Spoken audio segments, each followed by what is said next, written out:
People love giving relationship advice after it's already over. You deserve better. You'll find the right person someday. Just move on. I heard those words after every breakup, but none of them answered the one question that haunted me. Why did I always fall for people who eventually broke me? At first, I blamed bad luck. I convinced myself that I had simply met the wrong people at the wrong time. Maybe my soulmate was still out there. Maybe love was supposed to be difficult before it became beautiful. But after my fourth heartbreak, I couldn't ignore the pattern anymore. The faces were different. The personalities were different. Even the relationships looked different from the outside. Yet somehow, they all ended exactly the same. I was always the one begging for one more conversation, one more chance, one more promise that things would get better. It took me years to realize something that now feels painfully obvious. I wasn't choosing different people. I was choosing the same pain wearing different faces.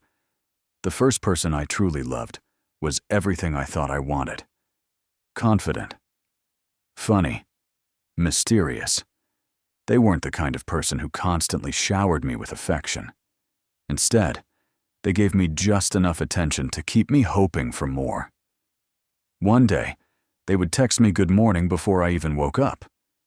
The next day, they would disappear for hours without saying a word. When they finally replied, they acted like nothing had happened. I should have seen it as a warning. Instead, I saw it as excitement. Every message felt like a reward.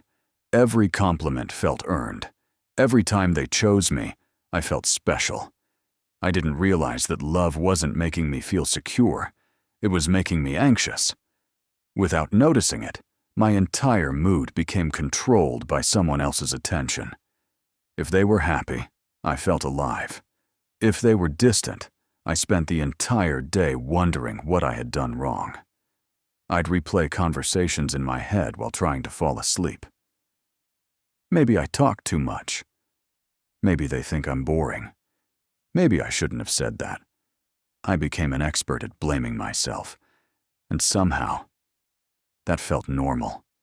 The relationship lasted almost 2 years. When it finally ended, I was devastated. Friends told me I had escaped a toxic relationship. I nodded.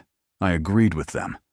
I even promised myself that I would never date someone emotionally unavailable again. I believed it. At least I thought I did. 6 months later, I met someone new. They looked nothing like my ex. They had different interests, different dreams, a completely different personality. But after a few months, something familiar started happening. They became harder to reach. Plans were canceled at the last minute. Affection slowly turned into emotional distance. Once again, I found myself working harder and harder just to receive the smallest amount of love. Looking back, I realized something embarrassing. I wasn't surprised. Part of me actually expected it. As if love naturally became painful after enough time had passed. As if every relationship was supposed to feel like a constant test. One evening, I was sitting alone in my apartment after another argument. I stared at my phone for nearly an hour. I wanted to call. I wanted to apologize. The strange thing was, I wasn't even sure what I was apologizing for. That had become another pattern. Whenever something went wrong, I automatically assumed it must be my fault. If they became distant, I apologized. If they were in a bad mood, I apologized. If we argued because they forgot something, I still apologized. Keeping the relationship alive had become more important than protecting my own peace. I told myself that sacrificing my happiness was simply what love looked like. Deep down, though, I was exhausted. The breakup came on an ordinary Tuesday afternoon. No dramatic fight. No betrayal. Just one sentence. I don't think this is working anymore. That was it. Months of memories reduced to a single conversation. I remember sitting in my car afterward, unable to start the engine. I wasn't crying. I wasn't angry. I just felt empty. The silence inside that parking lot felt louder than any argument we'd ever had. For weeks afterward, I replayed every memory in my head. The vacations, the laughter, the late-night phone calls. But something strange happened. The more I remembered, the more I noticed details I'd ignored before. I remembered constantly worrying about saying the wrong thing. I remembered waiting hours for replies. I remembered changing my opinions just to avoid conflict. I remembered pretending I was okay when I wasn't. Somewhere along the way, I had stopped being myself. Not because anyone forced me to, because I believed that if I became exactly who they wanted, they would finally love me the way I wanted to be loved. That realization hurt more than the breakup itself. A few months later, my sister invited me to dinner. She listened quietly while I told her everything. When I finally finished, she asked me a question I'd never considered before. When was the last time you felt completely relaxed in one of your relationships? I laughed. Not because it was funny, because I genuinely couldn't remember.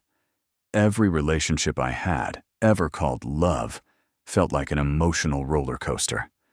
There was always uncertainty, always chasing, always wondering, always trying to earn reassurance. I had become so used to emotional chaos that peace almost sounded unrealistic. My sister looked at me for a long moment before saying something that stayed with me for weeks. Maybe you're not choosing people because they make you happy. Maybe you're choosing people because they make you feel familiar. At first, I dismissed the idea. It sounded too simple, too psychological, too much like something you'd read in a self-help book. But later that night, lying awake in bed, I couldn't stop thinking about those words. Familiar. Why did that word bother me so much? I didn't know it yet. But the answer wasn't hidden in my relationships. It had been waiting for me much longer than that. It had been waiting in my childhood all along. For the next few days, I couldn't stop thinking about what my sister had said. Maybe you're choosing people because they feel familiar. The more I thought about it, the more uncomfortable I became. I wanted to believe she was wrong. It was easier to blame bad luck than to believe I had been repeating the same mistake over and over again. But deep down, I knew something wasn't adding up. How could 4 completely different relationships leave me with the exact same feeling? It couldn't just be coincidence. So, for the first time in my life, I booked an appointment with a therapist. I didn't expect some life-changing breakthrough. Honestly, I just wanted someone to explain why love always seemed to hurt me more than it hurt everyone else. During our 3rd session, my therapist asked a question that caught me completely off guard. "What did love look like when you were growing up?" I answered without thinking. "My parents loved me." She smiled. "I didn't ask if they loved you. I asked what love looked like." I sat there in silence, because I'd never separated those two ideas before. After a long pause, I finally spoke. My dad worked all the time. He wasn't a bad father. He made sure we had food. He paid every bill. But he wasn't really there. When he came home, he was usually tired. Some days he was warm. Some days he barely spoke. You never really knew which version of him would walk through the door. My mom loved me deeply, but she carried the weight of everything. She was always stressed, always worried, always trying to keep the family together. As a child, I learned something without anyone ever saying it out loud.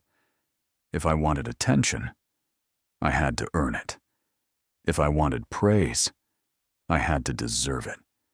If I wanted affection, I had to wait for the right moment. Love wasn't something that felt safe. It felt unpredictable. My therapist looked at me gently before saying something I'll never forget. Children don't learn what love is. They learn what love feels like. That sentence hit me harder than any breakup ever had, because suddenly, every relationship I'd ever been in made sense. I wasn't choosing emotionally unavailable people by accident. My nervous system recognized them. Their inconsistency felt familiar. Their distance felt normal. Their mixed signals felt like home. I had spent years calling it chemistry. It wasn't chemistry. It was recognition. Think about it for a moment. If you grow up where affection is unpredictable, your brain starts believing uncertainty is part of love. If you have to work for attention as a child, you'll probably work for attention as an adult. Not because you enjoy suffering, because your brain says, I've survived this before. The familiar always feels safer than the unknown, even when the familiar hurts. That's why some people leave healthy relationships, because they feel boring.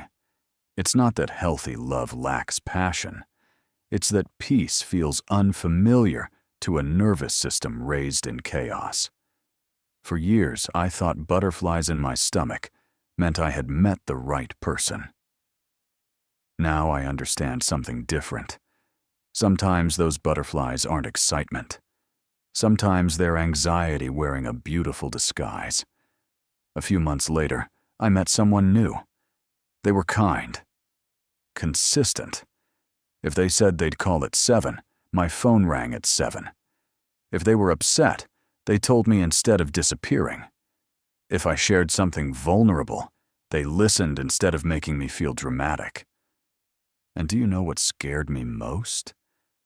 I almost walked away, not because they treated me badly, because they treated me well.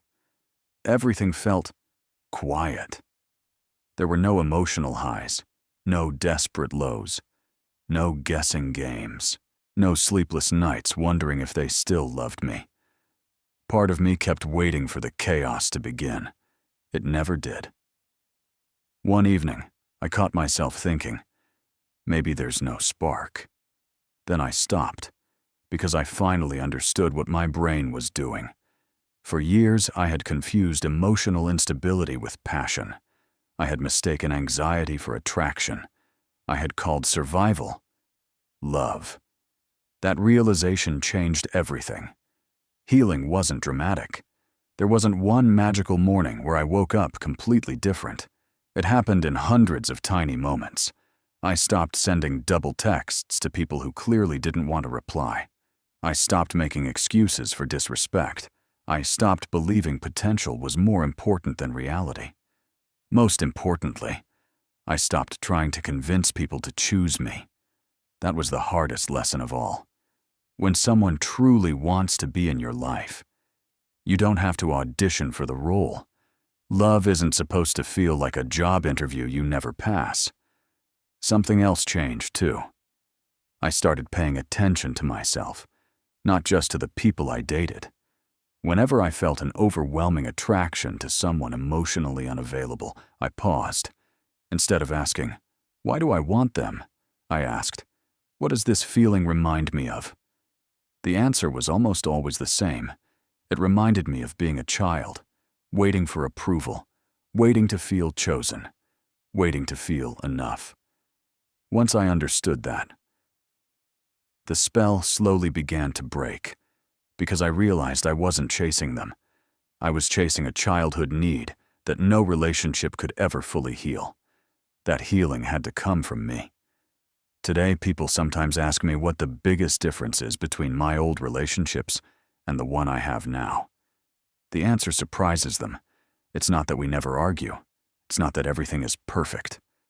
The biggest difference is that I feel safe. I don't spend my day wondering where I stand. I don't analyze every text message. I don't feel like love could disappear because I made one mistake. There's peace, and years ago I would have mistaken that peace for boredom. Now I understand it's something much more valuable. It's security. It's trust. It's emotional safety. Things I searched for in other people before learning to build them inside myself. Sometimes I think about the younger version of me, the one who believed love had to be earned, the one who apologized for things that weren't their fault, the one who thought being chosen was more important than being respected. I wish I could sit beside that version of myself and say one simple sentence. You don't miss those people. You miss the hope that one day they'd become the people you needed them to be. There's a difference, a painful one, but an important one. Because the moment you stop falling in love with someone's potential, you finally start seeing their reality. And reality has a way of setting you free. If there's one thing my journey taught me, it's this. The people who hurt us aren't always the biggest reason we stay stuck. Sometimes the biggest reason is the story we've been telling ourselves since childhood. The story that says, love must be earned. That suffering proves devotion. That if we just try a little harder, someone will finally choose us. But real love doesn't ask you to become smaller. It doesn't reward you only after you've exhausted yourself. It doesn't leave you constantly wondering if you're enough. Real love feels different. It feels safe. It feels honest. It feels peaceful. And if peace feels unfamiliar, don't mistake that feeling for a lack of love.